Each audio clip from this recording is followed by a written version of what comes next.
Yins guys, thank you for listening to the Bridge to Buctober podcast, where we talk all about them Pittsburgh Pirates and that. Today's February 20th. Spring training's not going to start until March 5th or later. The owners and players met on Thursday for about 15 minutes to try to work something out. Turns out that wasn't long enough to get a deal done, so here we are. We're going to break down our thoughts on this whole process and why we're frustrated with the owners, why we're frustrated with the players, and later on, we're going to get into whether we think baseball's dead or dying. Let's talk Bucks baseball. My name is Josh, and I'm excited to say that I'm joined by my brother, Jake. What's up, Jake? How are you doing, Josh? So a little bit of back to reality here. Got to escape down to Florida for a few days. It was fun. It was great. Coming back to work, it was a busy week. Yeah, we talked about it a little bit before we started here. As soon as you're gone for some time, dude, it just sucks trying to get caught up. Yeah, definitely know there that. Was one of the ladies at work, like, she covered my butt a lot, and she did a lot of the stuff for me. But it's still like, you're getting all these emails. It might already be done, but you got to read through them and figure out what she said to what the customers say and all that stuff. I do sales stuff for anybody who doesn't know. And then you got to file it into the right files, and then that takes time. And on top of that, you got new ones coming in. It's just a hole, and then never it lasts ending all week. Yeah. Yep. Dude, we have so much to get into. Last week was a lot of fun. I know that you got to hear some of it. We went a little long with the Coach Nolan. If you like stories and you like to hear about actually, there's more than just baseball stories a little bit too, but it's a long one, but it is worth a listen. I mean, the guy just knows everyone. It feels like that's what Jake said before. It's just like he's telling stories about being next door neighbors with Albert Bell, and there's so many more that we talked about when we weren't recording. That man, he's just a lot of fun. Great dude. But we had a lot of fun last week without Jake here. But excited to have Jake back. And, man, we've got a lot to get into. And let's just dive right into this CBA stuff, man. Because this is the big thing. Spring training officially delayed. Not that this is a surprise to us. Right. By any stretch of the imagination. But we're getting to the point where it's starting to get annoying for everyone. Mainly the fans, I think. Sure, they're dealing with what they're dealing with, but they've been frustrated the whole time. And we've been just kind of frustrated, but now it's like even the diehards like us, we're frustrated too. Yeah. So we're going to talk a little bit about all these things. Why we're frustrated, who we're mad at, if we're saying we're mad at somebody. All of those things. Man, another meeting took place Thursday, lasted 15 minutes, and then they're out of there. I just don't understand why there's no dialogue happening. 15 minutes isn't long enough to even have a conversation. No. You came to the table. It's like me and you were arguing. You came to the table about where we were going to go to lunch, and you said, you know what? I know that you said Arby's, but I don't want a sandwich.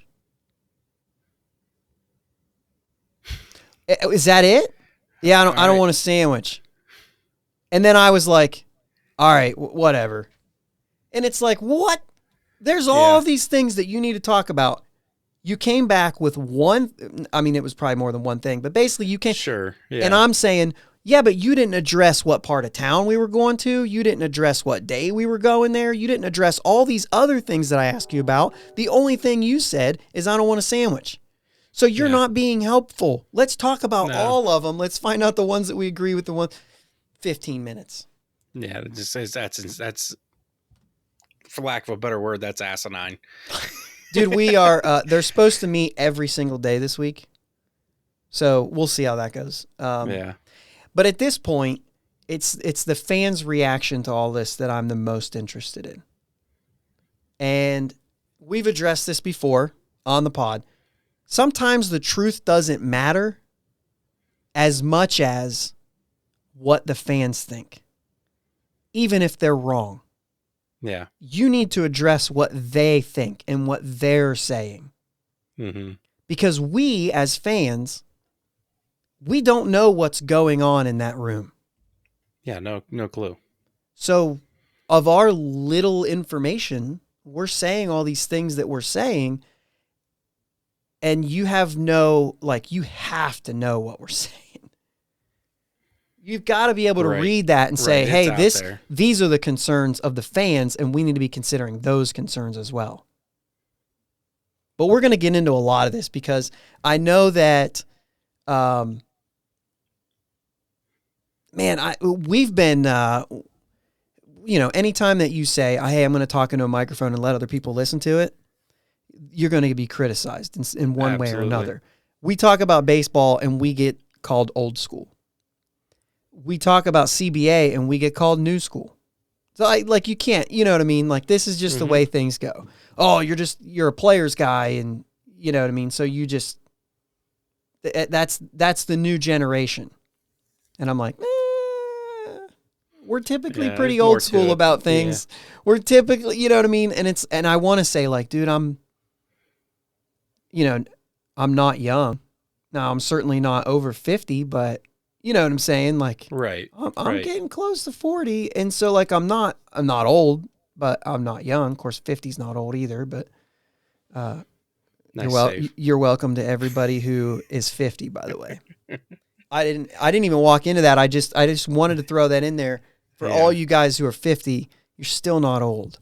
No. But anyway, so we're going to start with that. We're going to start with that clarification because I know you and I are both pretty close to to where we're at in all these things as far as calling it how we see it.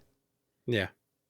Some days we're mad at Manfred. Some days the owners. Some days Tony Clark. Most days Scott Boras. Some days the players and some days the media. Right? Mm-hmm. So the most days were really the owners and Scott Boras, who are on opposite sides of this, but they're the same thing, right? Right. They're called the problem. I've been pretty outspoken that the players should be getting paid. I think you're right there with me. Yep. I believe that. I believe they're the product. They're the ones with the special skill that you and I do not have. Correct. The child's game rhetoric is garbage to me. If you and I had this skill set that they do, we'd be playing baseball too. Mm-hmm. But we don't. There was a point in time in our lives, in our baseball lives, or just life in general, when we figured out we weren't good enough. Mm-hmm. And if you're out there saying, no, I decided that I wanted to grow up and get a job to feed my family, let me tell you something. You weren't good enough. Because if you were, you would have considered the opportunity to feed your family while doing something you love. Truth. It's facts. Being on the player's side does not mean agreeing with all of their points.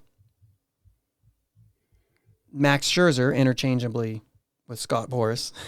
When I say like puppet. Yep. They're not on the same page as us for sure. No. But let's get into our first kind of big topic here. The rich getting richer or whatever you want to say. But Juan Soto's contract offer is making the news right now, and it's fueling fans away from that player's side. Mm-hmm. Because they can't believe that he would turn down $350 million. It was a 13-year deal, $350 million. His numbers are ridiculous. Oh, yeah. Is he the best hitter in baseball to you? To me, arguably. I'm going to say arguably, yeah. Let's say hitter. Just pure hitter. Stopping at hitter. I'm not talking about anything else. No, yeah. No, I got you. No, yeah. Arguably. I'm going to say arguably, yes. Is he the best left-handed hitter? Off the top of my head, I'm going to go, yeah. Yeah. I'm going to say yes. I'm going to say almost like a unanimous decision if you were to ask around people that watch the game. Because the other guy's Mike Trout. Mm-hmm. Ohtani's great. He's not the best hitter. there's probably, I mean, I would put Freddie Freeman above him, in my opinion. I know that there's other things, but total package hitter. Total package hitter. Yeah. You know what I'm saying? There's other guys too. And some of those guys are interchangeably depending on what you value more than others. Mm-hmm. But I think Juan Soto pretty much has that. All I'm saying is he's there, right? Yeah. He's probably top 3, top 5 player in baseball right now. He's 23 years old. Mm-hmm. He's got over 2,000 at-bats at 23 years old. 13-year contract takes him to age 36. Probably a lifetime contract, you could say. I mean, there might be a few years after that. You don't really know like what happens in his career and how he ages and all that stuff. It would slot him just under $27 million annual value. Average annual value. 27. Well, that still sounds like a lot of money, but there are other guys making more than that who are not as good as him. Right. So that's an undervalue right out of the bat. I understand $350 million sounds like a lot of money, but if you ignore the 13 years. Yeah, when you break it up amongst those 13 years, it's, you know. And maybe there was something that maybe there was during his arbitration years, it was a lot less. And then after that, maybe he hits up to $35 million a year. So we don't know that kind of stuff. And maybe there was some of that in there. And if so, I could give you a little bit of pass, just for the record though, because I know that you have another point that you brought up when we were talking before. But if this were me, I'd take the money. I would take the money because I would hope that would mean if I take less, you'd be able to build around me. But that's me, and that's my right. And this is also his right. What was the thing that you said that we were talking about before? Well, I mean, you sign a 13-year contract for X amount of dollars. I don't care what that dollar is. The dollar in the $1 bill in 13 years is going to be worth more, less, whatever. It's going to be worth less. Absolutely. You might see dollar bills not even exist in 13. I mean, you're not, but you know what I'm saying. Coins might not exist. Not a financial pod. Anyway. No, but you're right. $27 million today. Yeah. Is a lot more valuable than it's going to be in 13 years. You don't know what the contracts are going to be in 13 years. So yes, you're undervaluing yourself a lot. Yeah, I mean, you're 23 years old. What do we say the prime of your career is? For him, it's right now. No, but I'm saying in general. I think it's changed a little bit. You're talking 25 to 27, 28. And you're pretty much I would say 25 to 30 for the stars. Okay, so we'll go 25 to 30. He's not even at his prime yet. But he is. I understand. I understand what you're saying. Everybody's different. When you talk about average, it used to be they would say your prime would be from about 26 to 32. Somewhere in that range, right? That's what they would say. So guys like Brian Reynolds, you know what I'm saying? Like he reached his prime right there around that age, 25, 26. All I'm saying is he could still even get better. Yeah, he could. I find it very hard to believe, but right. But you're 100% right. He's at least not going to depreciate for quite a while. Right. Skill like that. I mean, these guys, they're superstars. And we're not sitting here saying their stats aren't going to fluctuate, because they are. You're going to have good years, you're going to have bad years. You're going to have good years, you're going to have bad years. You're going to put the ball in play and get out, and you're going to, all that stuff comes into play. But as far as just a pure hitter and player, this dude. Yeah. I mean. So what we're saying is he's got every right to. Yeah. He's got every right to do that. He knows that the revenue keeps climbing because of the luxury cap. Go ahead and keep track how many times we say the word cap tonight. Teams aren't spending anymore, so I can't blame him for not waiting to see what's next, especially like CBA kind of stuff. You know what I mean? But if another team can get him to 35 and still put a winning team on the field, you'd be stupid to accept less. Right. If you're saying, now I understand that limits you to a few teams that are available. So your market's not going to be You know what I mean? Maybe Washington will still be involved. Other than that, I mean, you're basically looking at the two teams in New York, one of them in LA, Philadelphia, maybe Chicago if they're ready to win. They've got the money. They just have to be ready to win. That's about it. And then you're saying, like, one of these teams are going to sign me, probably nobody else. Boston can get involved, but they usually don't. Right. Not once it gets that big of a deal. Although, man, it'd be fun to watch him there too. But man, I you know what I'm saying? Like, you do limit where it's at. But at the same time, he has the right to do that. And those teams have the ability to sign me for $35 million and still sign other players. Right. But if this CBA fundamentally changes things, and he knew this was coming. Yeah. I think anybody signing a deal right before this negotiation, and that's they took a risk. Seager and them guys took a risk. Yeah, they did. Now, I mean, you could say they took a risk. It was a pretty comfy risk. I mean, they still made a lot of money. Absolutely. But, I mean, I guess I shouldn't say signing a contract. Signing an extension before the CBA would be more on the risk side. That's fair. If you're a free agent, you're going to sign because you don't know how long this is going to last, and you don't know. You want to be on a team. Yeah, that's a good point. The other piece of this is that this is kind of a risk too, because if he blows out both knees before he gets the free agency, this is dramatically going to change. But that's his option. Right. Let that be his mistake. The guy's pretty confident. He's taking a risk, but he's more or less saying, like, I believe in me. Yeah. I think what I shouldn't say scared him away, but one of the things that that 13-year contract is just that's a big number. If you like where you're at, dude, it's such a sacred thing to play for a team. I mean, I never thought there would be this much discussion about Freddie Freeman playing anywhere else. Right. So I think it's a sacred thing. And if you could do that for a city, I mean, you're just enshrined forever. Like Derek Jeter is in New York. Not a lot of it. He's earned a lot of his accolades, but there's a hefty part of that is special because he did it all there. Now, granted, you come up into that system, you've got a pretty good opportunity. Right. That more than you do in other ones. But anyway, sure. It's his right to seek out employment elsewhere if that's there. You're not obligated to do that. It just would be nice to do it. And guys, these contracts, these big ones, they're going to continue to happen. The top 5% of the league is going to continue to be quote unquote overpaid because the money is available.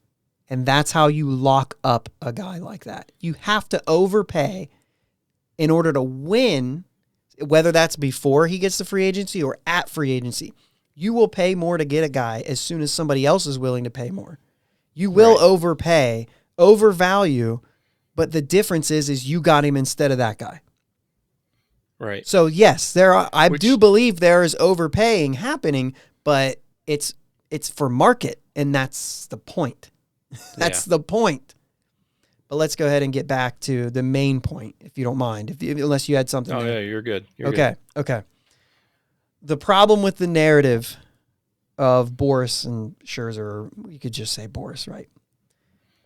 That I can't stand that they're pushing is that the teams that are currently, that they say teams are currently being penalized for spending money, and the teams who aren't spending money should be penalized. So this is a problem I have big time with this. I don't believe teams are being penalized for spending money. They're paying into a tax for competitive balance purposes. You want competitive balance. Yeah. So the tax is helping competitive balance. They do have a point about teams not spending money. They do have a point there. There are teams that aren't spending money that should be, and we're fans of one of them. Right. However, you can't penalize them or else they're going to spend less. That's the opposite of how you fix things. Yeah. I get what they say about being penalized, like because we're spending money, we got to pay extra tax. You got to pay extra taxes, and if you're over the threshold for so long, you lose a draft pick. Okay, get rid of that. Yeah, get rid of that. Let them have their draft picks. Yeah, because as a Pirates fan, as a small market fan, we want them to spend that money so that we get a kickback. That's right. So let's not, the more they go over that the more they go over that tax threshold, the more money we get. Right. That's revenue. Now, the thing is we have to be willing to spend it.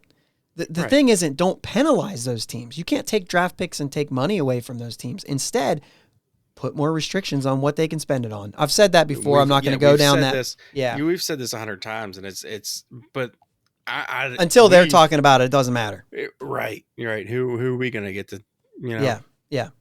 And there is some talk about that, but it's, obviously it's nothing that we've brought up or whatever. But anyway, if they got their way, which they won't, that narrative right there will not happen because the owners are not going to budge on shared revenue and CBT stuff. I mean, there will be changes in numbers, but they like shared revenue for competitive balance purposes. It should work as competitive balancing if the teams that are getting that shared revenue would actually spend it.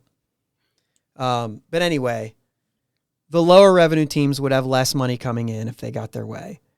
They'd be forced to spend more money that they don't have. So they're bringing in less. They're forced to spend more, even though they probably could do that. That's not the point. It's still backwards. This is exactly what we'd be afraid of. The only logical thing to happen at that point is, if it happens for long terms, is that there will be no more teams in those markets. Right. Those low revenue cities, Pirates, Marlins, A's, Royals, and Orioles, who I think are the bottom of those, of course it's estimated revenues, they'll see less revenue coming in. And as a business, you need more revenue in order to raise payroll. They're not going to get it anyway. So I don't want to spend too much time on it because they're not going to budge on that kind of stuff. No. Right now, the teams who spend more should keep spending more. Like you said, that brings more money to us. Right. So that's what we're hoping for. Dodgers, keep it going. But this moves us into something that I thought was really interesting because part of what we've talked about and what we just brought up. Jeff Passan reported this week that the owners in one of their proposals actually offered a floor of $100 million. Could you imagine the Pirates spending $100 million every single year?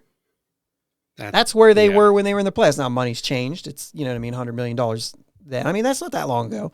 But anyway, this was early. This was early on.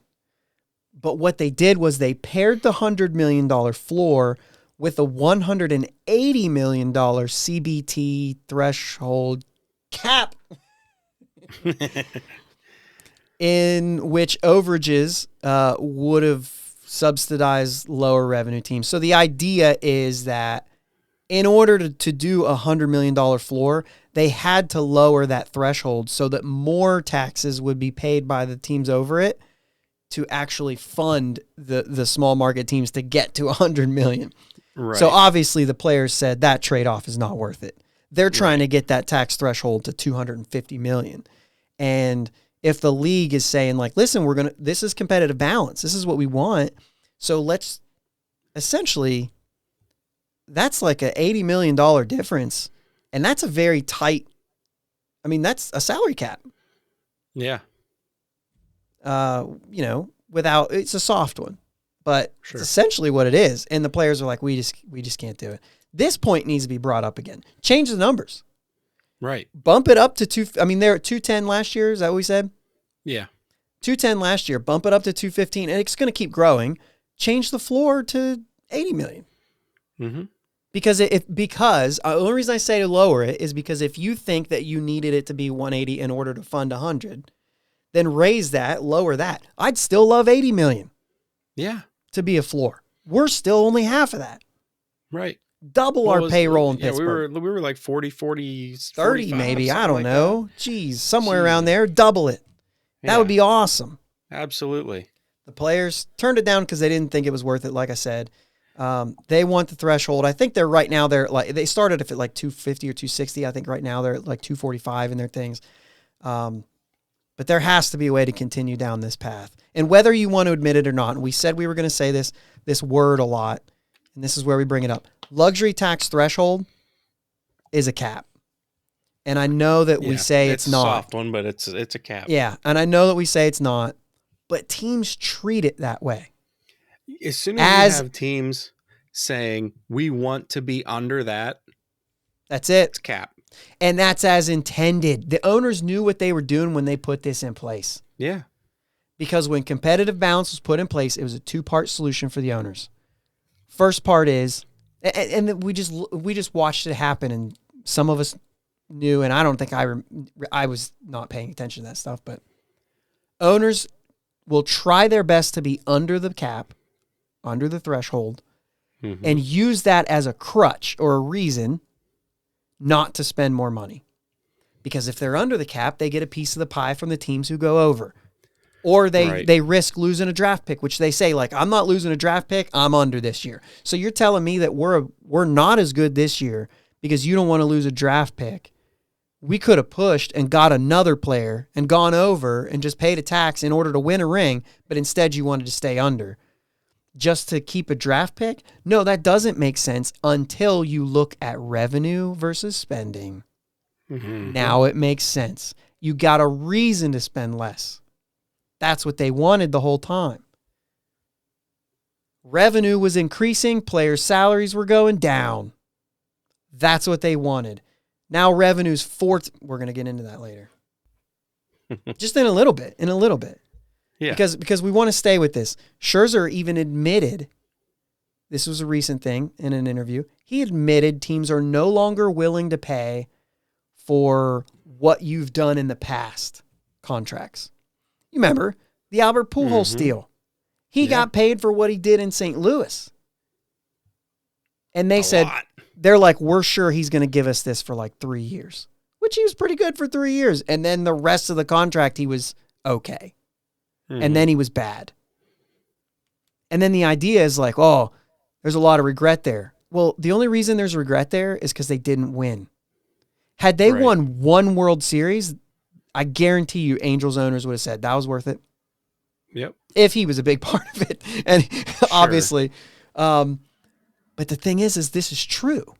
They're not doing that anymore because of contracts like that. You could even say Miguel Cabrera, who gave them several years of a really good, that was a big money contract, and he was really good for some of that, but then the injuries have piled up. I would still say that there's no regret for that contract. No. They got some years out of him. It hasn't crutched them. Detroit's got money, and they've shown that. I mean, he won a Triple Crown under that contract. Yeah, I mean, they got a lot out of that. But either way, they didn't get a ring. No.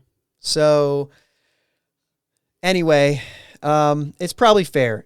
This is when it makes the most sense that players recognize that since this is true, then we need to get younger players paid more. And this is the big thing that I think the players will not give up on, and they shouldn't give up on. They're going to lose some of this stuff about competitive balance and shared revenue. They're not going to end up getting this in the deal. The owners aren't going to change that. That stuff's all there for a reason. Right. What is going to change is these younger players getting paid more. And this has been the thing that you and I have been very vocal about. That the lower end guys, the guys who are just coming in the league, need to get paid better. And I think the owners have no problem with this. The only reason they're holding out on this is because they're better at this game than the players are. The owners are businessmen. That's right. They'll give up. They're going to give up on paying younger players better. They will do it. But they're going to wait until the players are willing to give up on this other stuff. They're not going to do it now. They have to wait until they can say, all right, we'll compromise here, but not there, right? Yeah. When it comes time to start moving things, you're going to see minimum salaries go up. They should go up to $1 million. I don't know if they'll go that high. In my opinion, minimum salary should be $1 million. I don't know if it'll go that high, but the league has no problem paying younger players $1 million rather than $600,000 because guess what? That's a $400,000 difference. In some of these other things, it's a lot more than $400,000 a player. Right. So yeah, they don't have a problem with that. If it keeps them from increasing the luxury cap to $250 million, that's how they'll get it done. Mm-hmm. But, and you could say like I wanted to bring this up, and I don't think it's in my notes here, but they had offered an increase already. And the problem was they offered it, and I forget what the numbers are right now, but I think it was like $615, and then it went up to I thought they were up to 7 something. Yeah, the third year, the minimum went up to $775 or something like that. So it was like $615, $700, $775. And here's the crazy thing that I never thought of. What they did, right now there's a minimum salary. There's only one. But what the owners proposed was 3 salaries per year. So they already had a salary per year. Here's the difference. Chris Bryant in his second year won MVP, or his first year won MVP, whatever it was. And do you know what the Cubs did? They rewarded him by saying, hey, you did all of that. Here's $1 million. They could have just re-signed him at league minimum. They could have just gave him a 10% increase. Yeah. But instead, they rewarded him with $1 million. And then Ian Happ, and I heard this from the mouth of Ian Happ on his podcast that he does with John Boy Media. He said it was a year or two later, whenever it was. Chris Bryant hit 27 home runs that year and played almost the full season, right? I mean, that's highly, we know when he came up, that's been highly talked about.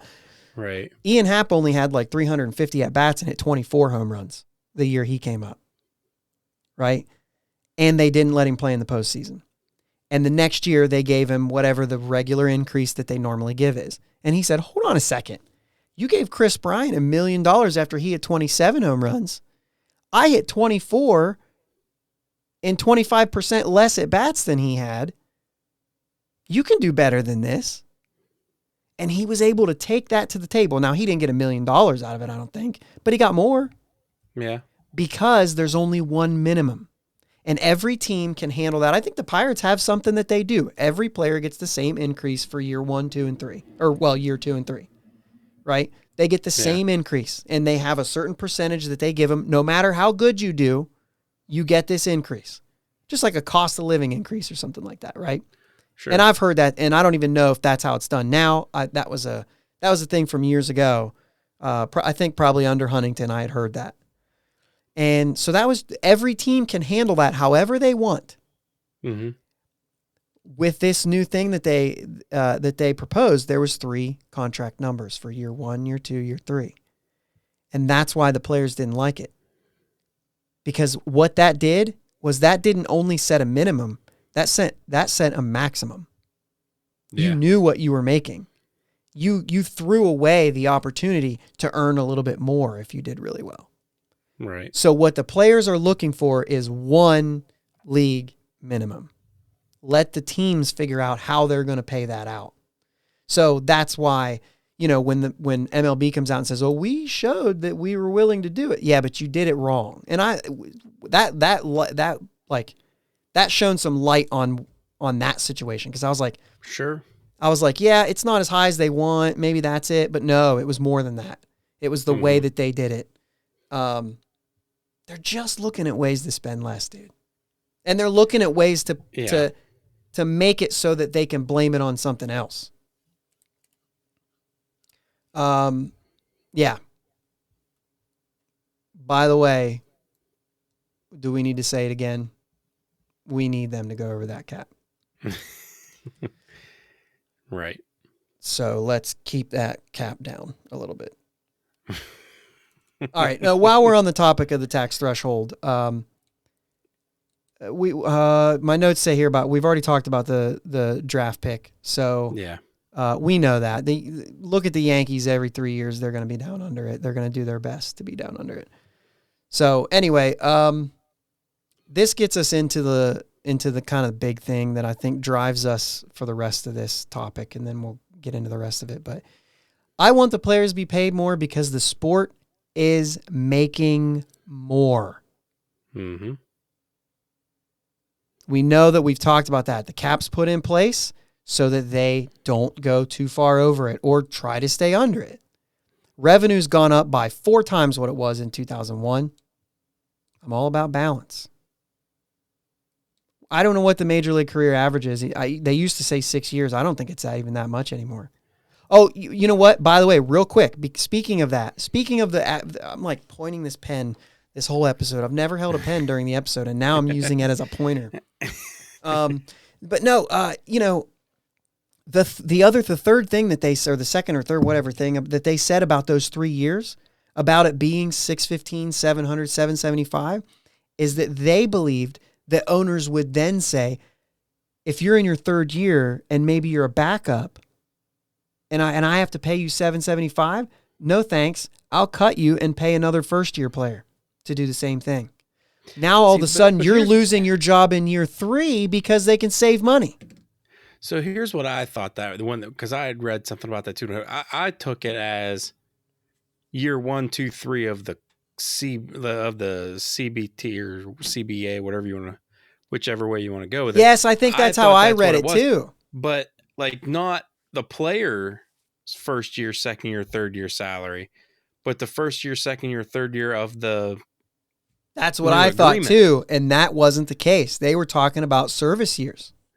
Oh. So when you get to your third service year and you're guaranteed 775, why wouldn't I? If you're just a backup, if you're Cole Tucker and you're making 775, why wouldn't I just trade you out for somebody who's $100,000 less plus 170, almost $200,000 less? So I'll just do that, and then now your career's already on that spiral, and you're only in year 3. Yeah, I didn't realize that's what they were saying. So anyway, let's get back on that we're talking about the average. So on average, players don't even get the free agency. Right. And that would make it even harder. Some walk away what you might call empty-handed because of all the years in the minors that they were maybe taking loans out, losing money. Mm-hmm. You know what I'm saying? Credit cards maxed out. Once you pay all that out, if you didn't make much money, it'd be hard. Yeah. Not to mention the way that they have to pay taxes. Wherever you live, you pay taxes. Wherever you play, you pay taxes. That's every night. Yep. If you play in Pittsburgh one night, you pay Pittsburgh taxes. That's hard to say. If you play in New York the next night, you pay New York taxes. Mm-hmm. And everywhere you go, you've got taxes that you have to pay where you're working that day. Not to mention, you got to pay your accountant to figure all that out. Tell me about it. Now, once again, they make enough money that if you make $500,000 and you take home $250,000, $250,000 is still a lot more money than I'm making. Mm-hmm. So I'm not making excuses for them and saying that they're broke. I'm just saying the numbers that we see are not the numbers that they take home. Right. Anyway, I'm all about balance. And I just think that's what needs to happen. That opens the door for the discussion about minor leaguers and cutting them so that there's more money for bonuses and teams have less money to spend. And that's fine. We'll get into that later. Maybe we'll get into that later. This is all part of the plan. Right? Hey, we really need to treat minor leaguers better. Oh, let's just cut a crap ton of them, then we can afford to do it. Well, you can afford to do it, but now you didn't mess with revenue. Right. How many of you work somewhere where you think there needs to be more of you doing what you're doing? Right? Boy, if I had help on that. You probably assume you're underpaid too. You probably are underpaid.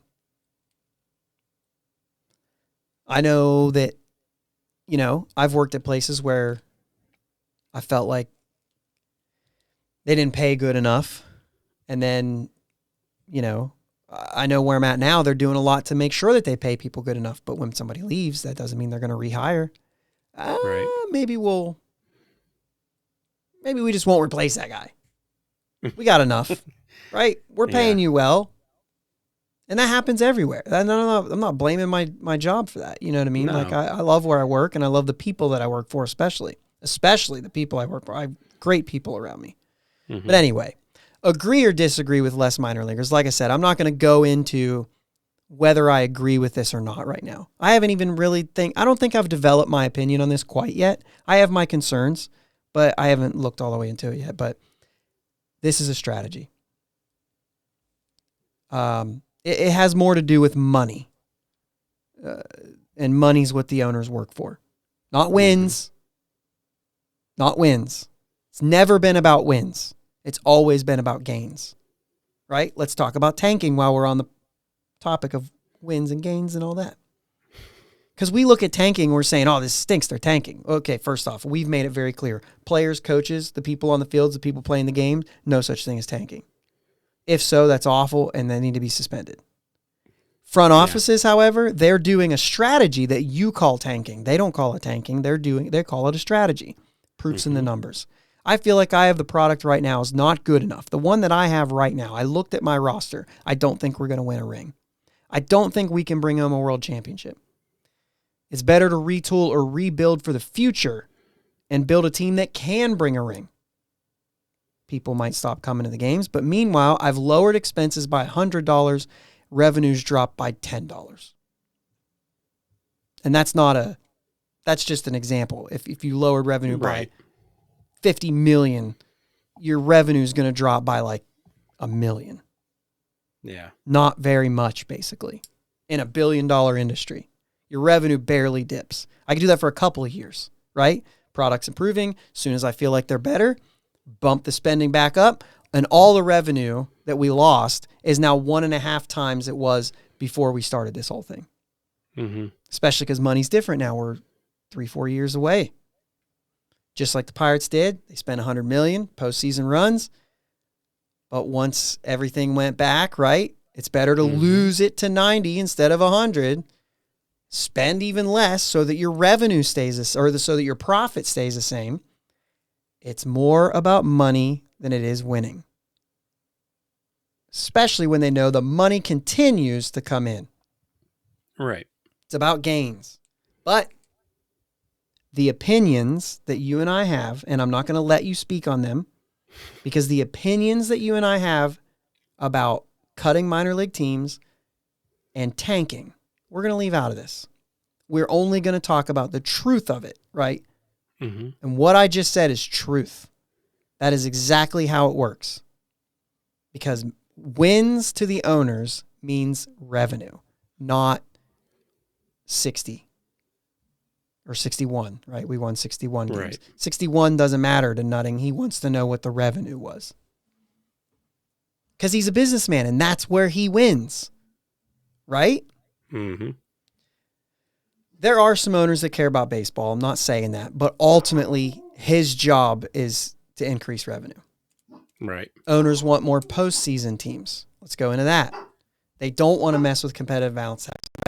Going into CBT stuff, I know that we're kind of jumping around a little bit. I feel like maybe we're not, but this is the next thing. We have a couple more things here.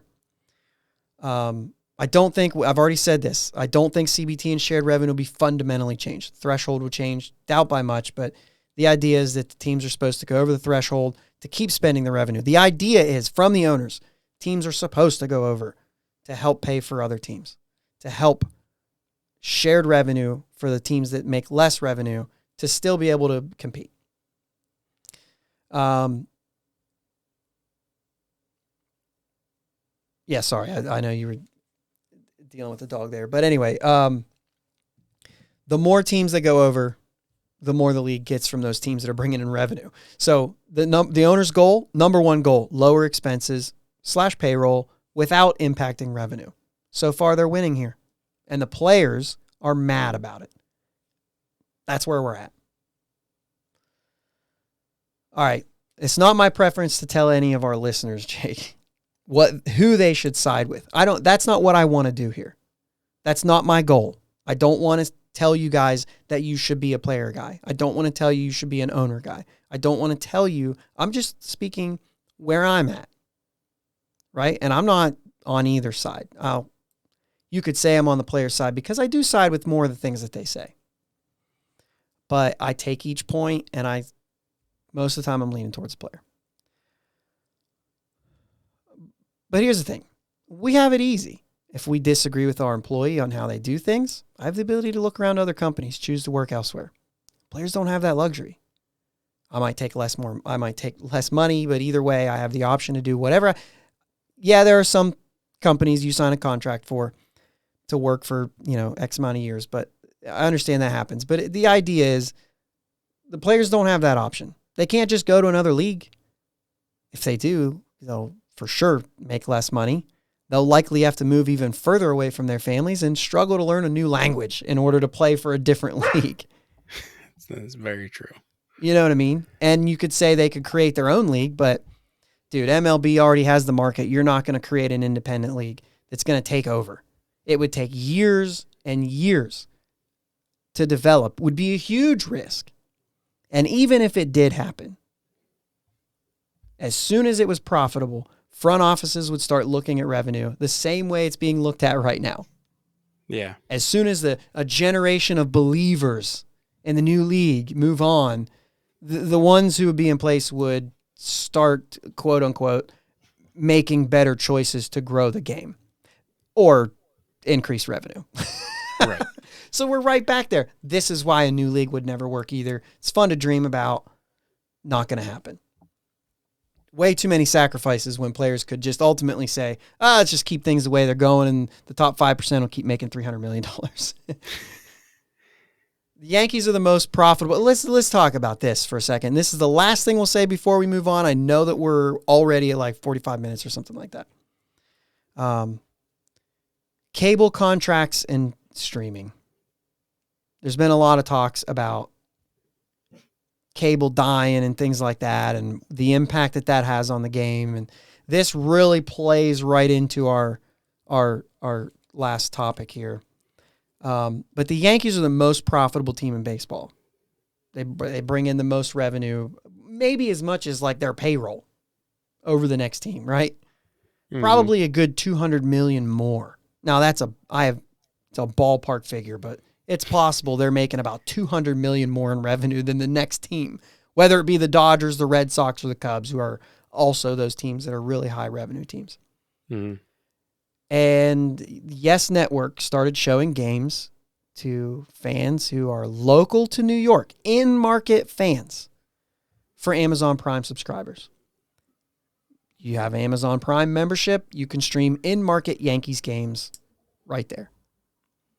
It was like a small number of games in 21, but this is the beginning, only the beginning. Having a cable box on your console TV is a thing of the past. Yeah. It doesn't play anymore. We not only have remotes to change the volume and the channel, but we have apps and Wi-Fi to stream anything we want at our fingertips. The big deal that everybody talks about, right? The Dodgers deal. Who was the Dodgers deal by? Who signed that deal? That was Time Warner Cable, right? Time Warner Cable, who is now Spectrum. They're not Time Warner Cable anymore. They're Spectrum. And guess what? You can stream every Spectrum Sportsnet LA game without needing a cable box. You don't need it. Man. I mean, for people who only have cable available, I'm not talking about you. To everybody else, I mean, if you haven't gone to DirecTV or Dish, which now those guys are in trouble because of how well streaming is doing, but you're a guy, you get cable or streaming, right? You can't do a Dish because you're in a valley. Can't do Dish. So the thing is all of these options are available to all of these people. Everybody's got their own Plus app, right? You got Peacock, right. You've got Max, HBO Max or Plus or ESPN Plus, and all these things. There's all these CBS Plus. I mean, I'm using Plus because of Disney Plus, and the Disney Plus isn't even live. No, TV. I mean, most of them are doing pluses. But either way, it's only a matter of time till you'll just get Fox Sports Plus or AT&T Sportsnet Plus, or maybe they'll sell it to somebody else by then. Seems like they do. But the thing is you're going to get it. It's going to be available. Those apps will still block you out of market games though, because then you have to buy MLB TV. So basically, like, I have YouTube TV and I watch where I live right now, I get Columbus locals, right? Okay. But if I go to your house and I pull up YouTube TV, it's going to say, hey, you're somewhere else. And I'm like, yeah. And they're like, are you just visiting? Yeah. And they'll say, enjoy your trip. But then I'll get Pittsburgh locals. Mm-hmm. I'll no longer get Columbus locals.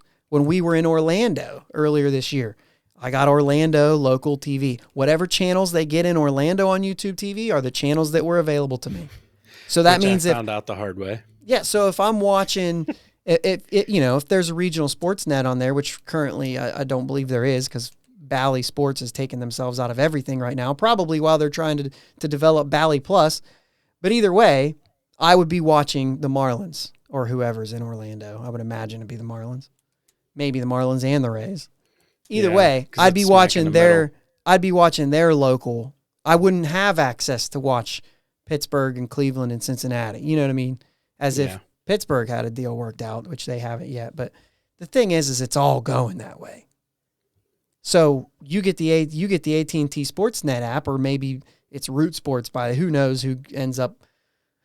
But the thing is as soon as I go somewhere else for that app, let's say, let's see, there's Root Sports is still in Colorado, right? Or do they go to AT&T as well? Let's say they went to I don't care. Well. They're AT&T as well. If I have the AT&T Sportsnet Plus app and I pay for AT&T Sportsnet Plus, if I travel to Colorado, I'm watching the Rockies, not the Pirates. That's how they'll do it. Mm-hmm. And then you still get MLB TV when you want to be out of market. There is so much money to be made here, and Spectrum Sportsnet isn't struggling. They're just streaming everything now. It's the same thing. I still get my commercials shown to you.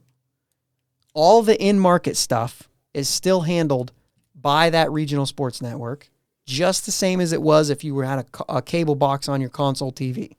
Mm-hmm. Money is still pouring in. Is it down? Yes, it's down. It is down from what it was a few years ago, right? But let's take a break and get into whether we think it's dying. That makes sense to you? Yep. Let's take a break, man. Thanks for listening to the Bridge to Buctober podcast. Check us out on Twitter, Facebook, Instagram. It's Bridge, the number 2 Buctober. Audio podcast available on your favorite podcast platform. Video podcast available on YouTube. Follow, subs, likes, comments, replies. All that helps. Talk to us. We'll be right back.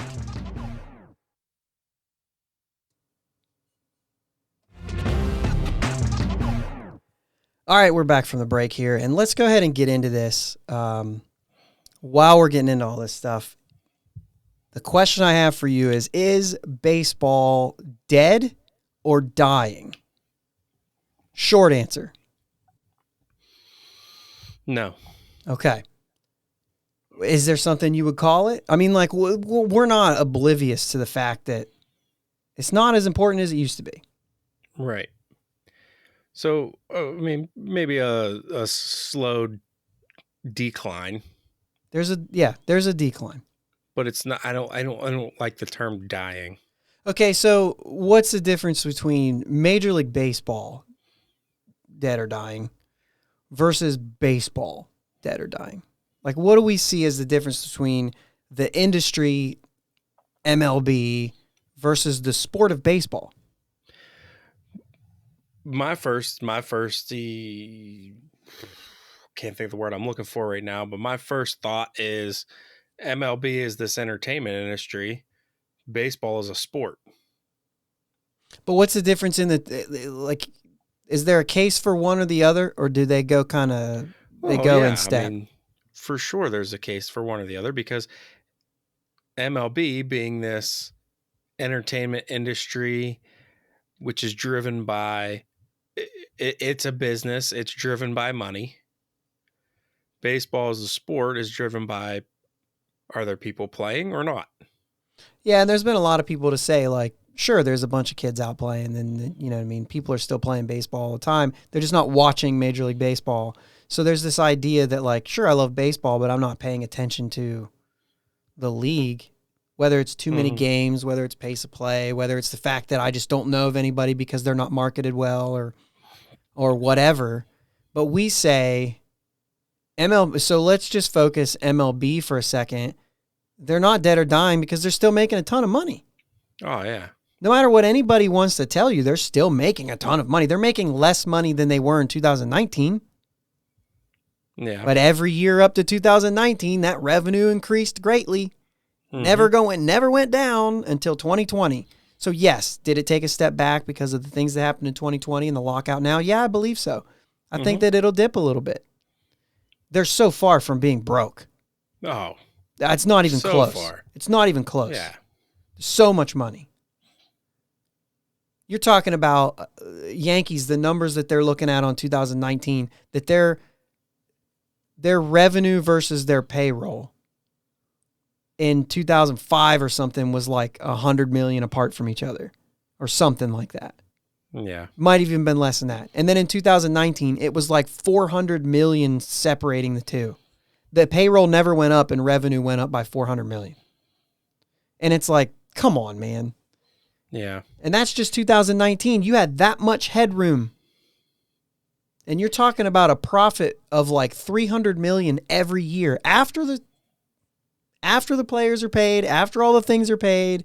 The thing that we just read earlier was like $300 million on average. Yeah. Of profit. That's money that they just get to say, well, we can carry that into next year. Mm-hmm.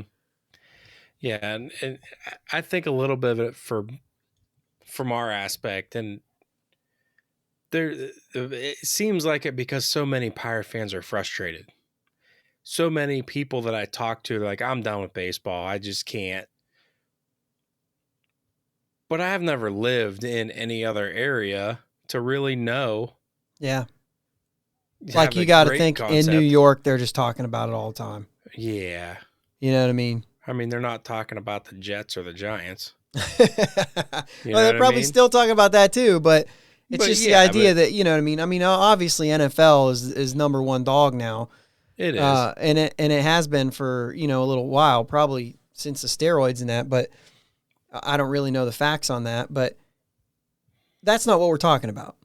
No. We're not talking about football. We're not talking about anything else. I mean, it still makes more money than the NBA does. It still makes more money than the NHL does. Probably more than double what the NHL makes. Mm-hmm. And the NHL's doing fine. Yeah. I mean, we know, everybody in Pittsburgh looks at the NHL saying like, dude, Pens are awesome. Sidney just scored his 500th goal. Things are good. Yeah. And it's doing fine. Yeah. So the MLB can lose half of their revenue and still be fine. Now, contracts are going to have to change when it gets to that point, but They will adjust it's going to take a long time to get there. Let's say it happens over a course of 20 years. Those contracts are going to start changing if that's the case. But that just means that the idea that the whole thing changes, right? It's still going to be okay. It's not dying. It's just not, it might not look, in 50 years, the MLB might not look like what it does now. Right. If this... You won't have these teams building new stadiums every 10 years. Right. Which maybe they shouldn't be anyway. Right. Asking the cities to pay for them. Right. At the same time. I still get, just a real quick sidebar. I just don't understand how the Texas Rangers needed a new ballpark. I think there was reasons for that they said, but... That ballpark was only 20 years old. Yeah. There's no way it got that bad that quick. Well, Atlanta was even worse than that, right? No, it was 30, I think. Okay. Anyway... It was built for the Olympics in 95. Okay. So without going too far down there, just because we're short on time, but... Sure. To go to the sport, as opposed to MLB. Mm-hmm. And this is my fear, and I'm not sold on this. I want to clarify before I say this stuff. I'm not 100% sold on this, but this is my fear. This is the thing that I'm seeing from my chair. I don't have a kid old enough to be playing Little League or anything like that. So I just don't, I'm not there yet, right? But what I see is that, we've got travel ball at the Little League level, intermediate high school level, all these travel ball things. It costs money to do this. Not every kid has the ability to play travel ball. And you talked about this a little bit, where there's kids in your area, there's no travel ball team. They have to travel an hour, let's say, to play for a travel ball team. and your local Legion team, and I don't know if that's familiar. I mean, I feel like it would be familiar to everybody, but your local summer league team, whether it's American Legion or Palomino or whatever in the world it is, your local, that doesn't exist anymore because there's not enough players. So now if I can't afford to play travel ball, it's like I don't even get an opportunity to get better all summer. Yeah. So you're limiting those opportunities for kids to play just because they don't have enough money. And I think that I tie this into Major League Baseball cutting minor league teams down. And I think to myself, like, we're going to get to a time when we're only going to draft guys like Henry Davis and Nick Gonzalez because I don't have enough roster slots to take a chance on a guy who I know is not even going to make it to high A for 3 or 4 years. Yeah. I don't have enough teams to do that. I don't have enough roster spots. I can only develop 4 shortstops at a time right now, really, that we're paying attention to. I got 4 teams. Sure, there's other shortstops, but they're not going to get the same opportunities. Right. I understand there's DH. And you have opportunities to get at-bats and things like that. Yeah, but that's still only one guy. They'll split sometime, but not a lot. But that's a 9th guy. Yeah. So you only get one position where you can do that. It's not the same. So by saying we're only going to draft guys like Henry Davis and Nick Gonzalez, well, these are college guys. Mm-hmm. So now you're telling me if you want to make it in the MLB, you got to go to college. Okay. That's the way it is in the NFL. That's the way it is in the NBA. That should be okay, except for the fact that we just looked this up before we came on here. The NBA has less players than baseball, and they have what now I already forget. 13 point something. I think it was 13 even. How many players do you even have? 15, 20? I don't actually even know. I don't even know how big their roster is. So anyway, you get more, and fittingly so, you get more scholarships in NCAA basketball. You only get 11.7 scholarships in baseball for a lot more players. Or at least more players. Maybe at least 10 more players or whatever it is. Anyway, the idea is that NCAA basketball makes a lot more money than NCAA baseball. So it makes sense that they would have more scholarships. NCAA football has like 85 scholarships. The opportunities to play college basketball and college football are far greater for players who would otherwise not go to college or not be able to afford to go to college than there are in baseball. The opportunities are not there. If you are not going to college unless you get a full ride, it's going to be, you would rather get drafted. Hey, I'll take a $10,000 signing bonus and make my way through the minor leagues. Yeah. Instead, these guys are going to try to make their way through indie ball. Now, unless indie ball has this resurgence that we don't foresee. And there's been some talk about all these teams that were cut are now indie ball teams, or at least most of them, and they're doing pretty well. If that's the case, then you have another way that I can draft guys out of indie ball or sign guys out of indie ball or something like that. So there is a team that's somewhat local. They're an hour north, but they're local to where I work. So it's the Mahoning Valley Scrappers. They used to be affiliated with the Cleveland Indians. They were one of the teams that got cut out of the MLB circuit, but they are still affiliated with the MLB, but they are not affiliated with a team. Okay. So some of these teams that get cut, they're still a part, like, so they call it the, what do they call it? Like the draft league or something like that, to where, I don't think they're paid. So I'm not sure how that works exactly. I mean, I could honestly find out because there's a lady I work with whose husband is like high up in that organization. So I can find out more details if we ever wanted to get into that. But for the sake of time now, it's just the fact that, the MLB teams are still seeing, they're probably getting reports of these numbers from people. So I don't know. That's probably why they're doing good. It's because they are being funded. Okay, so the idea though that I get concerned with is, and maybe this is a knee-jerk reaction, I just think in a time in our culture where it's generally frowned upon to limit opportunity to the less fortunate. Are we doing that very thing in Major League Baseball? Are we doing that thing where we're saying, and not just Major League Baseball, but baseball in general, if we're saying that you have to be fortunate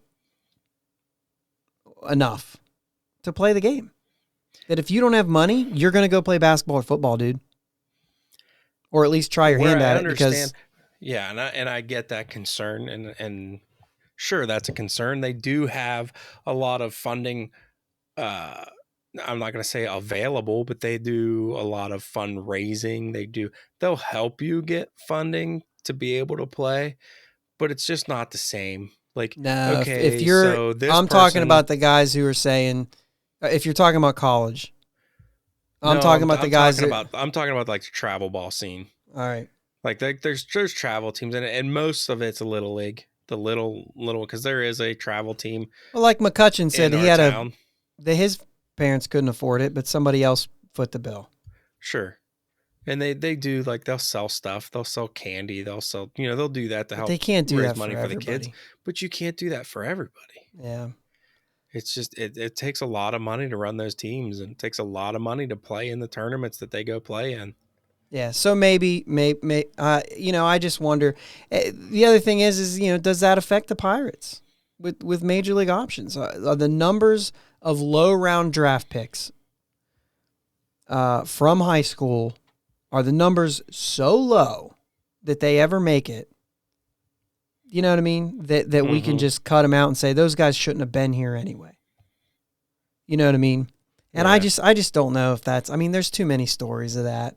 Yeah. For every one, it blows your mind. You know what I mean? For every 10, makes it seem worth it. Like I said, I'm not really sure where I stand on that whole piece of it, but I think the idea that I'm trying to make here, the point that I'm trying to make here, is if we continue to go down this path in the sport of baseball, then what we're doing is we're saying we're limiting the people we're making it less available to play the sport. And if that continues to happen, then there will be less people playing the sport. As soon as there's less people playing the sport, then there's less people to make it to the MLB. Yeah. Once that happens, it will have a greater effect on the MLB than the other way around. I think that if that wasn't happening, kids would still be playing baseball all the time. Yeah. Even if the MLB would crash. Before Major League Soccer or before I ever heard of it. So I think that it's new. But like when we were kids, I don't think there was an American Major League Soccer. Right? But, I don't think so. But we knew kids, I mean, not as much around us, but like in cities and stuff, I mean, there were still lots. I mean, even, 25 minutes down the road, there were big soccer leagues. You know what I mean? Where a lot of kids were playing soccer, even though there was no Major League Soccer. So, I mean, you don't have to have that in order to see kids play baseball. Right. But I think if kids aren't playing baseball, it sure is going to play. Right. You know what I mean? I mean, I know that we can continue with international players, but I mean, then you know what I mean? I made the joke about the NHL. Like, that's basically where all the NHL players are from. I think that, there's probably maybe more Americans there that grew up in America playing the NHL than there was when we were kids. You know what I mean? Yeah. But like, I just felt like nobody was from America. Well, when I was just like, man, they're all coming. I mean, a lot of Canada. So do you just count that, or obviously not? But yeah, that partly is that's because where we grew up too, right? Yeah, but I mean, hockey's huge in Pittsburgh now. All the kids are playing. Oh yeah, but even when we were growing up, Pittsburgh didn't seem as close as it does now that we're adults either. Yeah. Yeah. We didn't go to Pittsburgh except for to go to a Pirates game when we were growing up. Yeah. We didn't go to Pittsburgh for any. I go to Pittsburgh all the time now. Right. Like it's a 40-minute drive. Yeah, and that seems so far when you're a kid, but yeah, I mean, I guess the thing to me is I think that if the kids stop playing, Mm-hmm. if there's less people playing, that's what's going to take a bigger hit. I think that definitely has more of an effect on whether or not MLB ever dies than revenue. Yeah. It's going to take that in order for baseball to fall out of favor anyway. Mm-hmm. There's so many things they could do that would just turn that game around like that. I mean, it's market your players, period. Right. That would blow it up. All right, we have any closing thoughts? I do. I want to give you an opportunity first if you have any closing thoughts so we can wrap this thing up. I'm glad we got to talk about this. I think we're going to talk more about baseball next week unless these meetings go really good or really bad. Yeah. I mean, I don't really have much. I mean, we've done so much talking. I don't really have much to close it out with, except let's just hope they get a deal done sooner rather than later. Spend more than 15 minutes at a meeting, please. Let's just get something done. Let's get baseball on track. Hopefully, then we say about 3 to 4 weeks in order to not miss regular season time. Yeah, I mean, that's March 31st. Got to get it. Mm-hmm. All right. So now's the time where I sound like an old mad guy. But at the same time, like, I just feel like this is important. And if you made it this far, I appreciate you. And there will be more of that coming. But let's be careful with, we just talked about this, and I know this is our opinion, and you're more than, I welcome your opinions. You know what I mean? Mm-hmm. But let's be careful with this baseball's either dead or dying narrative. I've heard it so much that I've heard some people saying it's already dead.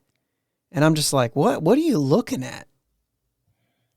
But even the dying one, like, it's not, if saying that baseball is dying is like looking at somebody when you're 20 years old and saying, dude, I'm dying, man. One of these days. And then I say, when do you think you're going to die? I don't know, in my 80s, but I'm dying right now. Yeah, that's how baseball's dying. That's literally that's how it's dying. We tend to say these things when we're not looking past what's only obvious right around us. It has a long way to go before it even gets to the point of the NHL. I said that earlier. And the NHL's doing fine. I only moved as far, I know, like we said, we were like 40 minutes out of Pittsburgh, just in Ohio. But I only moved to like central Ohio. Now, I'm not in Columbus, but, outskirts kind of thing. Maybe like the same thing, about 40 minutes. I never hear anybody talking about hockey. But hockey's huge in Pittsburgh. Mm-hmm. So if I used my experience, I would say, you mean NHL still exists? Oh, yeah, every once in a while I hear somebody went down there. It's like when we were growing up and somebody said, I went to a Nailers game the other day. Well, that's cool. I've never looked at how the Nailers were doing, but it's fun to go to a game.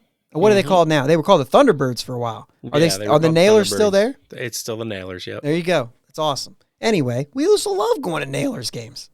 Or Thunderbirds games, whatever. Yeah, we went to the Thunderbirds games. Yeah, more than we did Nailers. But anyway, Yeah. It was fun. I never kept track of their record. I never paid attention to anything. I just like to go to a game every once in a while. Yeah, it was just fun.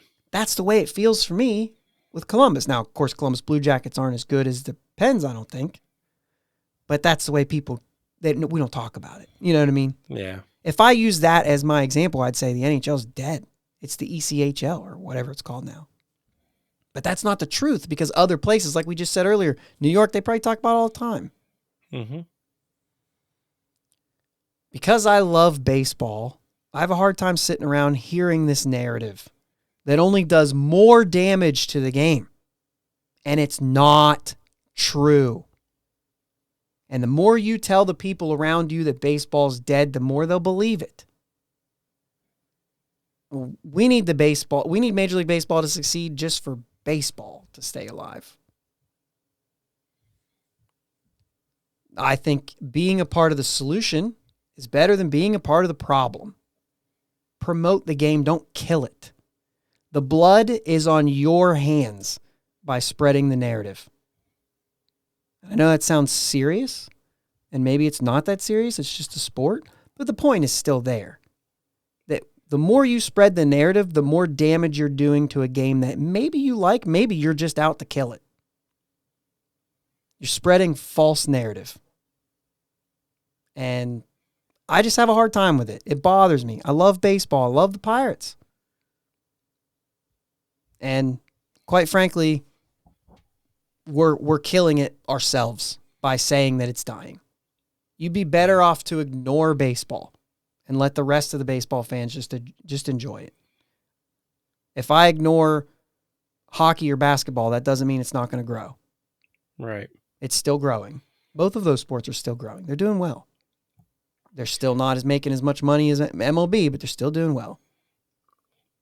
But you'll throw this out there real quick. Mm-hmm. I want to give a quick shout out, a quick attaboy. Sid Crosby did just get his 500th goal this past week. So I said that earlier. Yeah, we can give him one. Yeah. I said that earlier when I was like how good it was doing in Pittsburgh. You missed it. I said Sid just got his 500th. That might have been when the dogs were going crazy. It might have been. But anyway, yeah, we didn't give him that's good. Yeah. Listen, guys, thanks for everyone who listens to this podcast. I know it's not a ton of you guys, and I know that we're very usually... Well, I'm upset, but I'm still being extremely positive.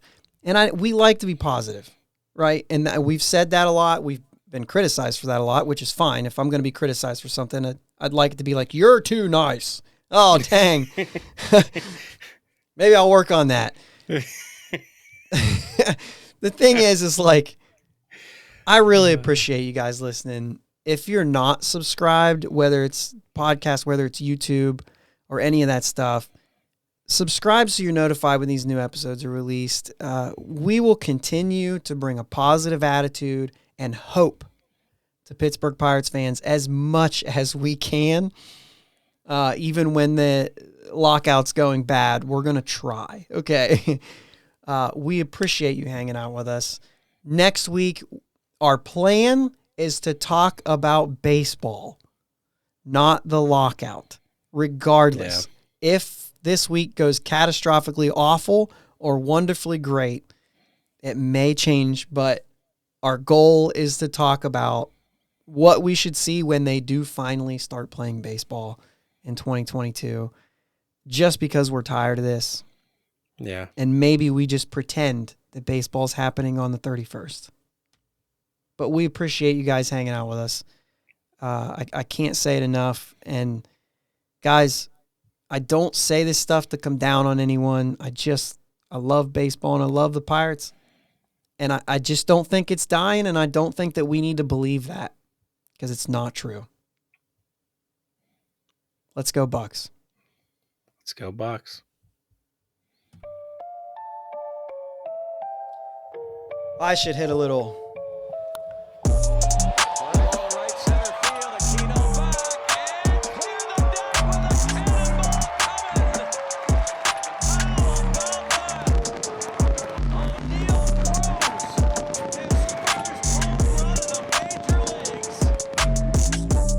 There. Can't wait to hear that voice again. Let's go Bucks.